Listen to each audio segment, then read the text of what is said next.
நீதிமொழிகள் அதிகாரம் 19. மாறுபாடான உதடுள்ள மூடனைப் பார்க்கிலும் உத்தமனாய் நடக்கிற தரித்திரனை வாசி. ஆத்துமா அறிவில்லாமல் இருப்பது நல்லதல்ல. கால் துரிதமானவன் தப்பி நடக்கிறான். மனுஷனுடைய மதியீனம் அவன் வழியை தாறுமாறாக்கும் என்றாலும் அவன் மனம் கர்த்தருக்கு விரோதமாய் தாங்கலடையும். செல்வம் அநேக சிநேகிதரை சேர்க்கும், தரித்திரனோ தன் சிநேகிதனாலும் நெகிழப்படுவான். பொய்சாட்சிக்காரன் ஆக்கினைக்கு தப்பான், பொய்களை பேசுகிறவனும் தப்புவதில்லை. பிரபுவின் தயையை அநேகர் வருந்தி கேட்பார்கள், கொடை கொடுக்கிறவனுக்கு எவனும் சிநேகிதன். தரித்திரனை அவனுடைய சகோதரர் எல்லாரும் பகைக்கிறார்களே, எத்தனை அதிகமாய் அவன் சிநேகிதர் அவனுக்கு தூரமாவார்கள். அவர்களுடைய வார்த்தைகளை அவன் நாடுகிறான், அவைகளோ வெறும் வார்த்தைகளே. ஞானத்தை பெற்றுக்கொள்கிறவன் தன் ஆத்மாவை சிநேகிக்கிறான், புத்தியை காக்கிறவன் நன்மை அடைவான். பொய்சாட்சிக்காரன் ஆக்கினைக்கு தப்பான், பொய்களை பேசுகிறவன் நாசமடைவான். மூடனுக்கு செல்வம் தகாது, பிரபுக்களை ஆண்டு கொள்வது அடிமைக்கு எவ்வளவும் தகாது. மனுஷனுடைய விவேகம் அவன் கோபத்தை அடக்கும், குற்றத்தை மன்னிப்பது அவனுக்கு மகிமை. ராஜாவின் கோபம் சிங்கத்தின் கெர்ச்சிப்புக்கு சமானம், அவனுடைய தயை புல்லின் மேல் பெய்யும் பனி போல் இருக்கும்.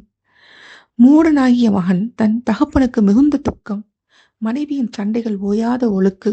வீடும் ஆஸ்தியும் பிதாக்கள் வைக்கும் சுதந்திரம், புத்தியுள்ள மனைவியோ கர்த்தர் அருளும் ஈவு. சோம்பல் தூங்கி விழப்பண்ணும், அசதியானவன் பட்டினியாயிருப்பான். கட்டளையை காத்து கொள்கிறவன் தன் ஆத்மாவை காக்கிறான், தன் வழிகளை அவமதிக்கிறவன் சாவான். ஏழைக்கு இறங்குகிறவன் கர்த்தருக்கு கடன் கொடுக்கிறான், அவன் கொடுத்ததை அவர் திரும்ப கொடுப்பார். நம்பிக்கை இருக்கும் மட்டும் உன் மகனை சிச்சை செய், ஆனாலும் அவனை கொல்ல உன் ஆத்மாவை எலும்ப ஓட்டாதே. கடுங்கோபி ஆக்கினைக்குள்ளாவான், நீ அவனை தப்புவித்தால் திரும்பவும் தப்புவிக்க வேண்டியதாய் வரும். உன் அந்நிய காலத்தில் நீ ஞானமுள்ளவனாய் இருக்கும்படி ஆலோசனையை கேட்டு புத்திமதியை ஏற்றுக்கொள். மனுஷனுடைய இருதயத்தின் எண்ணங்கள் அநேகம், ஆனாலும் கர்த்தருடைய யோசனையே நிலைநிற்கும். நன்மை செய்ய மனுஷன் கொண்டிருக்கும் ஆசையே தயை, பொய்யனை பார்க்கிலும் தரித்திரன் வாசி.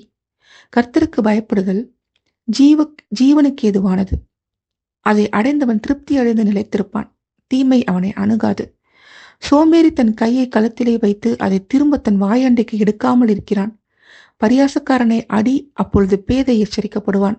புத்திமானை கடிந்து கொள், அவன் அறிவுள்ளவனாவான்.